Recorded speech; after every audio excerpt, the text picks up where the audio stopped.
Bonjour à tous et bienvenue dans votre émission Autour de la parole. C'est toujours un plaisir pour nous de vous retrouver. Aujourd'hui, je suis en compagnie de notre frère Georges Deligny et notre sœur Valencia Adamouatame. Bonjour. Bonjour Karel. Cette semaine, notre leçon porte sur les deux alliances. Comment considérez-vous la loi?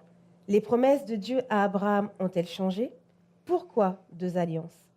Dans cette leçon, nous verrons que Paul s'adresse à une partie bien ciblée de ses lecteurs, les sous la loi, c'est-à-dire ceux qui cherchent la justification par la loi. Commençons notre leçon par la prière de notre frère Georges. Inclinons la tête. Seigneur notre Dieu, nous voulons te louer, te glorifier et te dire merci pour cette belle leçon du livre des Galates que Paul nous donne pendant tout ce trimestre. Merci parce que le thème principal, c'est ta grâce, c'est notre salut par la foi. Eh bien Seigneur, que nous puissions nous y accrocher toujours et partout. Et accorde-nous ton esprit alors que nous ouvrons ta parole. En Jésus, nous t'en prions. Amen. Amen. Le verset de cette semaine se trouve dans Galates, chapitre 4, verset 26. Mais la Jérusalem d'en haut est libre, c'est notre mère. Nous avons vu dans cette étude que Paul, lorsqu'il va s'adresser aux Corinthiens, ses propos diffèrent de ceux qu'il réservait aux Galates. Lorsqu'il va s'adresser aux Corinthiens, il va leur parler avec douceur et ménagement, tandis que lorsqu'il parlait aux Galates, c'était souvent des reproches cinglants. Pourquoi? Eh bien, Paul s'adresse aux Corinthiens avec toute la tendresse d'un berger, d'un pasteur, qui s'occupe de cette Église qui croit. Et tandis que lorsqu'il s'adresse aux Galates, eh bien, à ce moment-là, en fait, on est sur la doctrine, on est sur le salut, non pas par les œuvres, mais par la foi. Donc, Paul, il utilise donc son rôle, enfin sa casquette de théologien. Et là, c'est le rouleau compresseur. Comme tu dis, il s'adresse de manière cinglante aux Galates. Et surtout aussi que, en fait, au niveau des Galates, Paul il revient les voir. Donc, il n'admet pas que les Galates, en fait, aient complètement changé de position par rapport à la parole de Dieu. Ils disent que c'est la loi, en fait, qui fait que on est sauvé. Alors que non. Et Paul avait déjà enseigné ça. Et là, il n'admet pas que les Galates aient dévié, en fait, de ces enseignements-là. Donc, c'est un peu pour ça aussi qu'il se met à un peu pousser la voix par rapport aux Corinthiens qui, eux, c'est une nouvelle église. Donc, c'est normal que quand c'est une nouvelle église, on est un peu plus tolérant, on est un peu plus doux. Donc, c'est peut-être aussi ça qui fait que Paul, il était un peu plus doux avec Corinthe. Et puis, on se rappelle quand même que c'est Paul qui a implanté ces églises en Galatie et il avait utilisé l'image de l'accouchement parce qu'il leur avait justement enseigné la vérité et que des faux docteurs étaient venus pour leur enseigner une autre vérité totalement fausse. Tandis que les églises de Corinthe ont eu dès le départ des faux docteurs qui enseignaient des mensonges qui avaient l'apparence de la vérité. Donc c'est peut-être pour ça, pour ne pas trop perdre son influence aussi, que Paul va être plus doux à Corinthe. Certainement, très certainement. Alors nous voyons tout au long de la Bible que l'Ancien et le Nouveau Testament sont inséparables, que ces deux livres renferment les enseignements du Christ. Alors Dieu fait des alliances avec les hommes. De même, la Bible va nous révéler qu'il y a deux lois, une qui est immuable et éternelle et une qui est provisoire et temporaire. Alors, que représentent réellement les alliances que Dieu fait avec les hommes? Alors, j'ai envie de dire, et je vais le dire, qu'il n'y a pas deux alliances. Il n'y a qu'une seule alliance. Depuis le Jardin d'Éden, c'est Jésus. Depuis que l'homme est tombé dans le péché, c'est Jésus qui est annoncé. C'est le salut par la foi et non par les œuvres. Et notre ami Abraham, dont on parle aujourd'hui, et Ismaël en l'occurrence, c'est la démonstration même que l'homme, on dirait dans la première alliance, c'est le salut par les œuvres. Eh bien, Abraham, lui, il n'attend plus, l'horloge biologique avance, et il se dit que jamais il n'aura d'enfant avec Saraï, et il se dit, bon ben, je vais faire à la place de Dieu. Ok? Donc, c'est pas du point de vue de Dieu, les alliances. L'alliance, du point de vue de Dieu, c'est la même alliance depuis le Jardin d'Éden jusqu'à l'Apocalypse. Par contre, la nouveauté et l'ancienneté, c'est de notre ressort. Lorsque Jésus vient, qu'est-ce qu'il dit? Je vous donne un commandement nouveau. Mais le commandement, il n'est pas nouveau. On le retrouve dans le Lévitique ou dans l'Exode. Aimez-vous les uns les autres. Mais la nouveauté consiste à aimer comme je vous ai aimé. Voilà la nouveauté du commandement.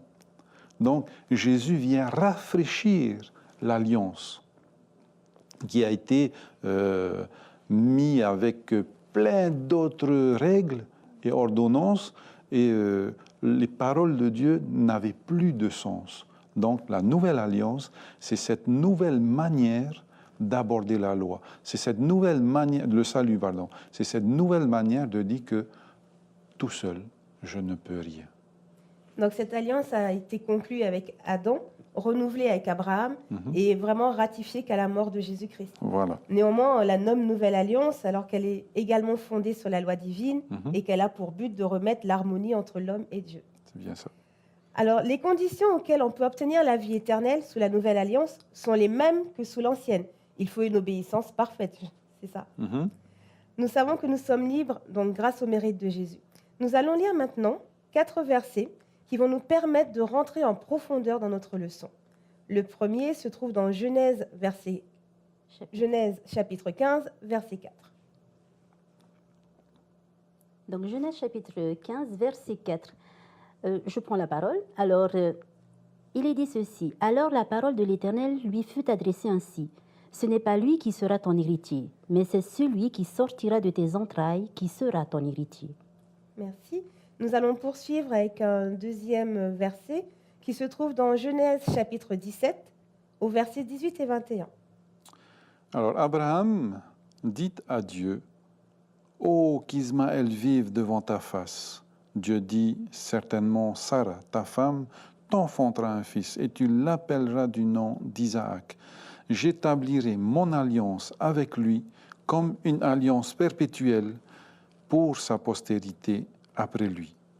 J'établirai mon alliance avec Isaac que Sarah t'enfantera à cette époque-ci de l'année prochaine. » Merci. Le troisième se trouve dans Galates, chapitre 4, verset 25. Alors,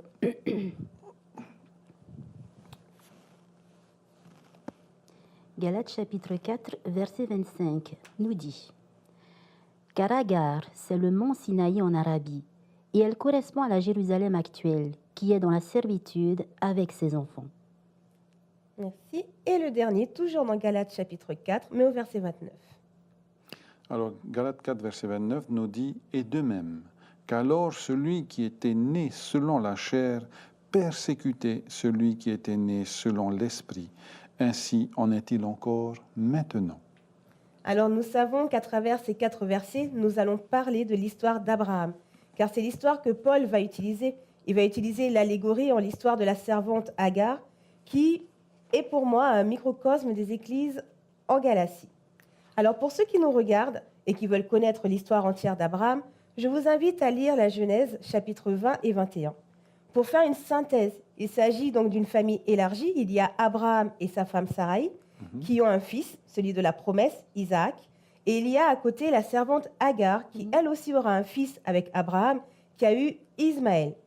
Donc Isaac symbolise vraiment la nouvelle alliance, la confiance totale en Dieu. Ce que Dieu dit, ce que Dieu a promis, il suffit d'attendre pour le recevoir, c'est la grâce. Et Ismaël, il représente vraiment l'ancienne alliance, c'est un manque de confiance. Je crois que j'ai besoin de donner un coup de pouce à Dieu pour accélérer la bénédiction. Là, c'est les œuvres. Alors, pourquoi sommes-nous si faibles en la foi? Bonne question. Pourquoi sommes-nous si faibles? Waouh! Peut-être par manque d'études bibliques, par manque de confiance en Dieu ou par méconnaissance de la parole divine aussi. Donc, pourquoi est-ce qu'il y a un tel manque de confiance qui entraîne justement ce manque de foi, très peu de foi? Ben, ça revient à tout un chacun en fait de savoir pourquoi et comment. Donc déjà en tant que chrétiens, nous qui sommes chrétiens, nous savons que même en étant chrétiens, nous avons des doutes aussi à certains moments de notre vie quand nous sommes confrontés à à des épreuves qui nous sont difficiles, quelquefois nous perdons confiance et après on accuse Dieu, mais c'est ta faute Dieu, comment se fait-il que, voilà quoi, pourquoi est-ce que ça m'arrive à moi et moi je suis chrétien, je te suis, j'étudie ta parole et alors pourquoi est-ce que ça m'arrive? Donc là déjà il y a une perte de confiance, mais en tant que chrétien il faut pas oublier en fait que nous avons accepté Jésus. Et en ayant accepté Jésus, il faut tout faire en fait pour continuer dans ce cheminement. Et donc pour cela, il faut prier, il faut étudier la Bible, il faut lire la Bible, il faut comprendre en fait ce que Dieu veut pour nous. Et pour cela, c'est dans la continuité, c'est dans le quotidien, c'est tous les jours, à chaque moment de notre vie, ne pas oublier Jésus et toujours le mettre en avant. Donc pourquoi est-ce qu'il y a un manque de foi? C'est peut-être ça aussi. Le fait est qu'on ne fait pas ce travail tous les jours et que on le dit en parole qu'on a accepté Jésus, mais on ne le fait pas en acte aussi. Donc ça ne veut pas dire que ce sont nos actes, comme on avait déjà étudié dans les leçons précédentes, ce sont nos actes qui font que nous sommes justifiés. Non, ce n'est pas ce que je veux dire. Mais c'est dans ton étude quotidienne, dans ton intimité avec Dieu, qui fait que, oui, tu augmentes aussi en foi. Parce qu'il ne faut pas oublier qu'Abraham, c'est pendant toute sa vie, lui, il n'a pas vécu 30 ans, il a vécu des centaines d'années. Donc, il a eu des centaines d'années pour fortifier sa foi. Et donc, jusqu'au jour où Dieu lui a dit, voilà, il faut que tu donnes ton fils en sacrifice. Bon, c'est vrai que j'avance un peu dans la leçon, mais c'est pour montrer un exemple, c'est qu'il a traversé des années et des années d'épreuves, mais tout en étant avec Dieu. Et c'est ça qui a fait qu'il a fortifié sa foi. Et jusqu'au jour où Dieu lui a dit, tu vas sacrifier ton fils sera un holocauste que tu me présenteras, il n'a pas hésité. Parce qu'il avait cette grande foi en Dieu qui, avec des années, a grandi et puis s'est vraiment fortifié. Donc voilà.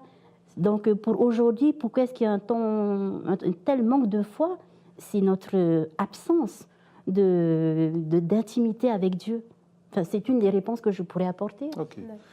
J'aimerais peut-être rajouter, pour compléter un petit peu, c'est que la question c'est pourquoi sommes-nous si faibles en la foi? Pourtant, le texte est clair. Hein? Si vous avez la foi comme un grain de sénévé, c'est tout petit. Hein? Vous pourrez dire à cette montagne de se déplacer. Vous pourrez déplacer les montagnes. Pour moi, la foi est mentionnée dans 1 Corinthiens 13. OK? Et dans 1 Corinthiens 13, je pense que comment on appelle, la clé de 1 Corinthiens 13, c'est vraiment verset 13. Hein, si vous avez tout ça, la foi, l'espérance, si vous avez tout ça, et si vous manque l'amour, eh bien, je pense que c'est l'amour qui manque. C'est pour ça que notre foi est faible. Donc, en fait, on comprend à travers vos explications que le Seigneur désire faire beaucoup de choses en notre faveur, mais c'est vraiment notre incrédulité qui l'en empêche. Mais il le fait. C'est même pas qu'il désire, il le fait. Mais c'est nous qui refusons, en fait, aussi. Parce qu'on veut mettre le moi en avant. Alors nous sommes impatients. Voilà, aussi. Et il nous arrive parfois de douter. Est-ce que le doute, c'est humain? Est-ce que si on doute de temps en temps, on manque de foi? Le doute, c'est l'épreuve de la foi. La foi, l'épreuve. Voilà, je cherchais. C'est ça le doute. Le doute, c'est pas tout mettre en doute. C'est dire, Seigneur, j'ai confiance en toi, j'ai cette foi qui me fait avancer. Là, je ne comprends pas bien aujourd'hui, mais je suis convaincu que demain, tu me donneras des réponses. Et si ce n'est pas demain, c'est lorsque tu reviendras que tu m'expliqueras tout. Voilà. Mais c'est vrai que beaucoup disent aussi que le doute aussi, c'est un manque de foi. Mais déjà, quand on voit avec Abraham et puis avec sa femme Sarai et puis la servante de Sarai qui est Agar, qu'est-ce qui a fait que Sarai pousse Agar dans les bras d'Abraham? C'est peut-être ce manque de confiance en Dieu, mais en fait, c'est peut-être aussi le fait qu'elle dit, elle est trop vieille. Elle avait quel âge à ce moment-là quand on a dit « Ah, tu auras un fils », mais elle était vieille. Mais regarde nos grands-mères, à leur âge, est-ce qu'elles pourront avoir un enfant? Mais Sarai, elle s'était certainement dit ça, mais elle est trop vieille pour avoir un enfant. Comment? Donc elle a voulu peut-être prendre la place de Dieu à ce niveau-là pour faire ce que Dieu a promis. En disant que, mais non, Dieu, il a promis que je serai enceinte, que j'aurai un enfant. Mais c'est certainement par rapport au travers en fait de sa servante Agar que j'aurai cet enfant. Mais tu vois, elle a voulu prendre la place de Dieu qui a fait que ben voilà, elle a poussé Agar dans les bras d'Abraham pour avoir Ismaël. Et donc Donc voilà, quand on dit un manque de confiance en Dieu, ce qui a fait que il n'y a pas de foi, non, c'est le fait est que avec nos expériences en tant qu'homme, donc on est confronté à des choses que on oublie que Dieu voit, comprend tout, et donc lorsqu'on oublie ça, eh ben voilà, c'est l'homme qui est en avant, ce n'est plus Dieu. Et après coup, on se rend compte que ben non. Pourquoi est-ce que j'ai pas fait confiance à Dieu? Je sais que Dieu peut tout faire. Donc après, on revient sur le droit chemin. Et de toute façon, Jésus, enfin, Dieu, il admet que nous puissions nous tromper, que nous puissions tomber de temps à autre, mais l'important, c'est de revenir à lui. C'est vraiment le plus important. Voilà, ne pas rester par terre et de s'enfoncer encore plus. Donc en fait, vraiment, la foi ne doit pas être basée sur nos émotions, mais vraiment, parce que les émotions sont des sentiments, ça change sans cesse, c'est vraiment rester confiant, garder cette confiance en Dieu et ne pas regarder aux circonstances. Donc regarder à Jésus. Alors nous allons revenir un petit peu sur Agar et faire un parallèle avec le mont Sinaï. Donc qu'est-ce qu'on peut dire justement sur cette servante et qu'est-ce qu'on peut dire sur le mont Sinaï qui viendra un peu plus tard dans l'Exode? Eh bien, Agar, elle représente ceux qui pensent que nous allons être sauvés par les œuvres. Hein. Et Agar, elle est l'esclave. Elle n'est pas la femme libre. Hein. Et à l'époque, lorsque un homme avait allé vers son esclave ou bien vers une autre femme, eh bien cet enfant-là faisait partie de la famille. Et Dieu a dit à Abraham, c'est pas celui-là, l'enfant de la promesse. Hein. Donc pour revenir à Agar, donc c'est vraiment l'esclave. Aujourd'hui, où est-ce qu'on en est? Est-ce qu'on choisit d'être l'enfant d'Agar ou bien est-ce qu'on choisit d'être l'enfant de Saraï? C'est la grande question qui nous est posée aujourd'hui. Le salut par la foi, c'est être l'enfant de Saraï. Donc on voit quand même que Abraham, il a été choisi pour être le père des croyants. Sa vie devait servir d'exemple aux générations futures. Et on voit quand même que sa voix n'a pas été parfaite. Sa foi n'a pas été parfaite. Tout à fait. Parce qu'il a accepté quand même cette servante. Il aurait pu dire non, je sais que mon Dieu va me donner un fils et c'est pas en passant par la servante. Voilà. Donc en fait, est-ce qu'on peut avoir cette foi totale en Dieu et pourtant vaciller et malgré cela, Dieu nous donnera les bénédictions, malgré cela, Dieu nous relèvera et sa promesse s'accomplira dans nos vies? Dieu l'a bien dit, je suis avec vous tous les jours jusqu'à la fin du monde. Donc oui, il est toujours là, même lorsqu'on tombe, même lorsqu'on vacille. Dieu est toujours là. Mais l'important pour nous, lorsqu'on vacille, c'est bien de revenir, ce n'est pas rester au bord du chemin ou complètement s'en éloigner. Donc c'est ça le plus important, c'est vraiment de revenir à Jésus, même surtout en sachant que même lorsque tu vacilles, lorsque tu as des problèmes, il est toujours là en fait pour te ramener à lui. Donc ça c'est important. Et quand on fait la différence avec Agar et avec Saraï, en fait, on voit qu'il y a deux choses, en fait, parce qu'on dit que, selon l'étude, hein, que Ismaël, c'était le fruit de l'effort humain, c'est donc selon la chair, alors que le vrai fils, c'est-à-dire le fils de Sarah et de son mari Abraham, c'est le fruit de la foi, donc c'est selon la promesse. Donc là, c'est deux choses différentes où on voit selon la chair et selon la promesse. Et c'est ce qui nous arrive tous les jours dans notre vie. On est confronté à ces deux choses-là. Soit je m'écoute moi, soit j'écoute Dieu. Mais tu sais qu'il faut écouter Dieu. Et pourtant, il y a toujours le moi qui vient quand même pour titiller un peu, pour dire non, non, fais ça parce que j'aime bien. Et puis voilà. Donc, qu'est-ce qui fait que nos jeunes aussi aujourd'hui, c'est pareil avec nos jeunes. Le sabbat, il faut aller à l'église, il faut glorifier notre Seigneur. Donc, il faut mettre en avant Dieu. Mais mes amis du collège, mes amis de lycée, mes amis de l'université, ben voilà, ben ils sortent, voilà. J'aimerais bien aller à son anniversaire et puis voilà, ça arrive dans nos familles. On rencontre ça tous les jours. Certainement que c'est arrivé dans ta famille, dans ma famille, en tout cas, c'est arrivé. Donc, le fait est que, voilà, il y a toujours ces deux choses-là. C'est toujours ces deux choix qu'on fait, selon la chair ou selon la promesse de Dieu. Et quand on grandit avec la parole de Dieu et quand on fortifie surtout notre confiance en Dieu, à ce moment-là, après, le choix ne se fait plus. C'est automatiquement, comme on dit, quand tu as la foi, les œuvres suivent. Donc, c'est exactement, en fait, ce qui se passe, en fait. D'accord. Genre? Moi, j'ai envie de dire que le juste tombe, mais il se relève. Autant de fois qu'il tombera, il va se relever. Mais là où on doit faire attention, c'est sur les conséquences de nos choix. Abraham, la conséquence de son choix par rapport à l'enfant de la chair, hein, eh bien, il a dû chasser son fils, il a dû...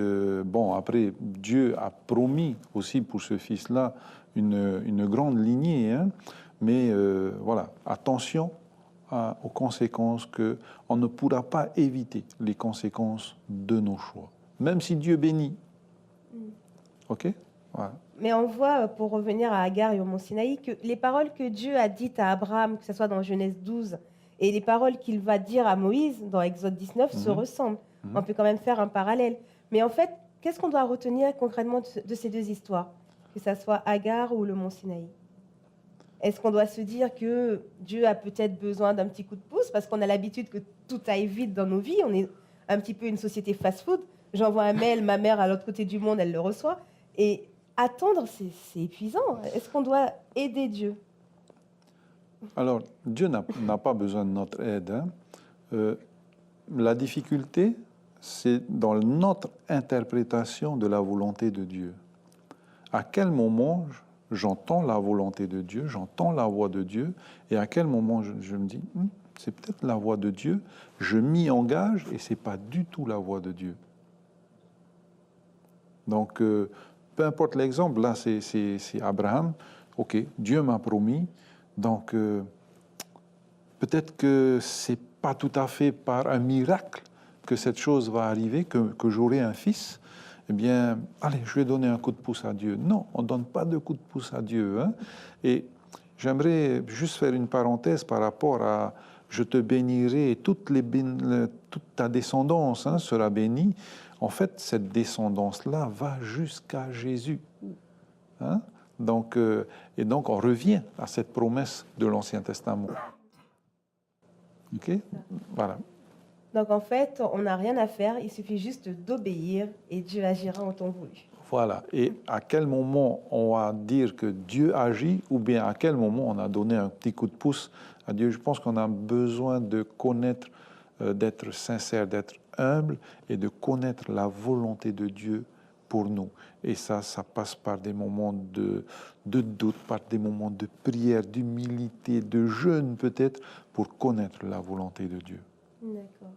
Alors, pour un peu ceux qui nous regardent, par rapport à tout ce qu'on vient de dire, est-ce qu'on peut être un chrétien sans pour autant avoir cette foi qu'avait Abraham? Est-ce qu'on peut vivre notre vie spirituelle?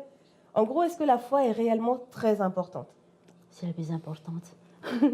On ne peut pas être chrétien sans avoir la foi. Je vois mal être chrétien sans avoir la foi. Donc, oui, la foi, c'est quelque chose de primordial dans la vie d'un chrétien.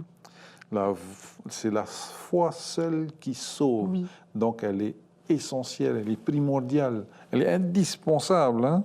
Voilà. Donc, vraiment, la foi, c'est ce dont nous avons le plus besoin.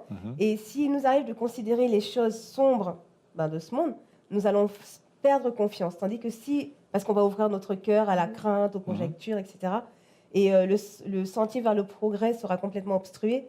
Tandis que si on sait qu'il y a un au-delà, qu'il y a un monde meilleur, voilà. Si on sait que Jésus n'abandonne jamais ses enfants, que Dieu s'est manifesté tellement de fois déjà dans la vie de ses enfants, et ben si on a cette foi, et ben on vit plus sereinement peut-être. On se sent mieux, on est mieux. Voilà. Oui, certainement. Parce qu'en fait, quand tu as la foi, on dit quand tu as la foi, les œuvres suivent.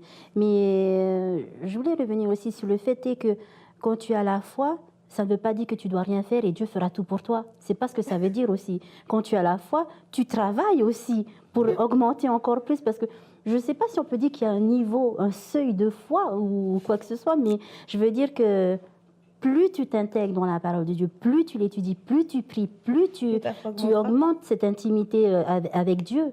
À ce moment-là, tu as une foi qui s'élève, qui augmente encore plus.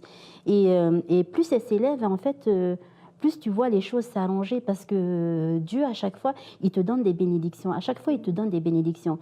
Et plus tu as confiance en lui, plus tu vois ces bénédictions qu'il te donne. Mais si tu n'as pas confiance, tu ne les vois pas, ces bénédictions. Et pourtant, elles sont là tout autour de toi. Mais tu ne les vois pas si tu n'as pas confiance. Donc, il ne faut pas dire que oui, j'ai la foi, donc voilà, tout va me tomber du ciel et puis voilà, amen, quoi. Non, c'est pas ça, en fait. Tu travailles aussi. Dieu ne te donne pas tout comme ça, non. Il fait en sorte que tu le veuilles. Parce qu'il ne faut pas oublier que Dieu il ne t'oblige pas à faire des choses. Mais c'est à toi à faire le pas aussi. Parce que si tu ne fais pas ce pas-là, comment veux-tu connaître Dieu?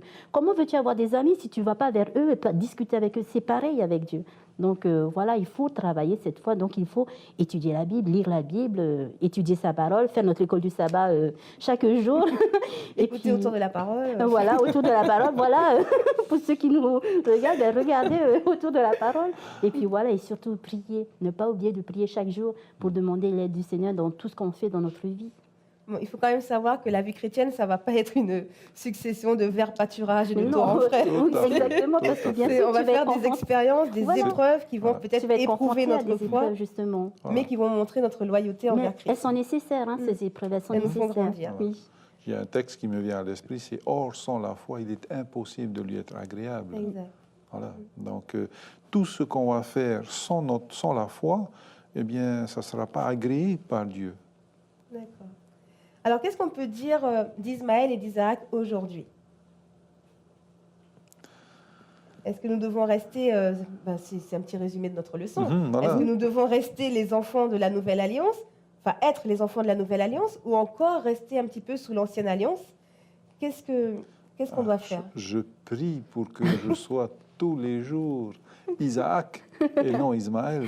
Oui. Faire le choix d'avoir ma maman libre et pas ma maman esclave. Donc voilà, je prie tous les jours pour que je sois Isaac. D'accord. Donc en fait, on voit encore que les deux alliances n'ont rien à voir avec une question de temps. C'est vraiment deux manières différentes d'être en relation avec Dieu. Il y a l'ancienne qui remonte à Caïn, qui va être je compte sur moi, enfin c'est le moi, quoi, c'est l'auto-justification. Et puis il y a la deuxième qui est la nouvelle alliance, comme Abel, qui va totalement se reposer sur la grâce de Dieu. Parce qu'on sait que Dieu, quand il parle, les choses arrivent. Alors voilà que nous sommes déjà à la fin de notre émission. Ah, déjà? Donc les histoires d'Agar, d'Ismaël et des enfants d'Israël au Sinaï illustrent combien il est insensé de compter sur ses propres efforts. Parce que quand Dieu promet, il pourvoit. La méthode d'auto-justification est celle de l'ancienne alliance. La nouvelle alliance, c'est la grâce établie d'abord avec Adam et Ève et renouvelée avec Abraham et accomplie en Christ. Nous devons nourrir une attitude de gratitude, de foi et d'amour de Dieu pour notre délivrance du péché et apprendre à dépendre des promesses de Dieu contenues dans l'Alliance. Les inscriptions de Dieu ne se font plus sur des tablettes de pierre, mais doivent se faire dans notre conscience et dans notre cœur. La nouvelle Alliance est offerte à quiconque choisit de croire en Christ et de l'accepter et repose sur ce qu'il a fait pour son peuple pour l'éternité. Merci à Georges et à Valencia. Merci à vous de nous avoir suivis. Nous vous donnons rendez-vous vendredi prochain à la même heure dans Autour de la parole et nous vous laissons avec ce texte de Madame Ellen White pris dans Les signes des temps. Bon sabbat, Nana.